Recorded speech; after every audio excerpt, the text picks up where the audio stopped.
placement, when you joined Hertfordshire, we talked about you being involved in a named worker project.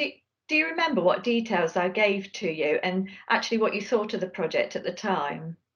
Yes, so I actually remember it as if it were yesterday. I think that the brief that you gave me was basically saying that we're going to carry out a review of the calls that we're getting into the customer service center from service users who are elderly or more vulnerable and who want to get in touch with their social workers.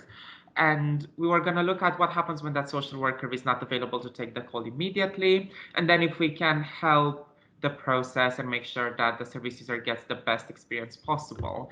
And I remember that I thought two main things. On one hand, I have to admit I was quite frightened um, because at the time I didn't really understand how, after just a couple of days of induction, I could actually make a difference in that respect. And it seemed like such an important aspect that we're going to look at.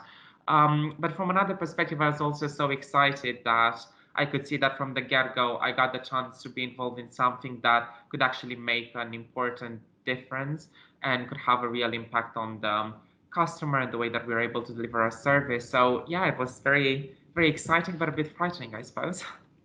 Yeah, and I guess I knew that at the time. We were never going to just leave you on your own, but you didn't know that, did you? You know, it was all new to you. So you had the brief, and then how did you actually find the work when you actually got started? Was there anything that you found particularly challenging?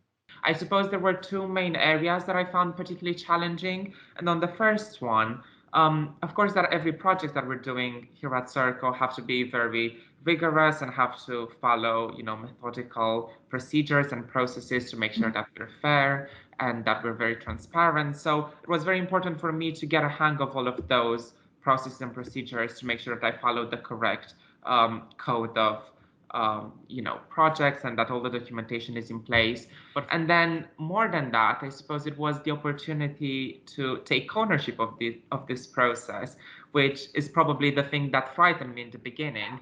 But because I had this very supportive environment, and because I knew that even if I didn't know something, I had someone to learn, or if I made a mistake, it was all right because people were there to help me get through that and to learn from it. It was a great, yeah, it ended up being a great learning opportunity. So obviously the challenges are also opportunities to learn. So what do you think you've really learnt from the project and the program so far? Ugh, loads of things, but I suppose if I had to summarize what I've learned thus far, is this element of what I was talking earlier about being very structured in your thinking. And obviously, we're using very, as I said, robust procedures, and we're using data and analysis to inform our business decisions. And this was something very great, particularly because when you're at uni, you have a chance, to start thinking critically about stuff, but they never really materialize into anything. And Mhm. having the ability to do that within a business context and actually give them life, was a great chance for me.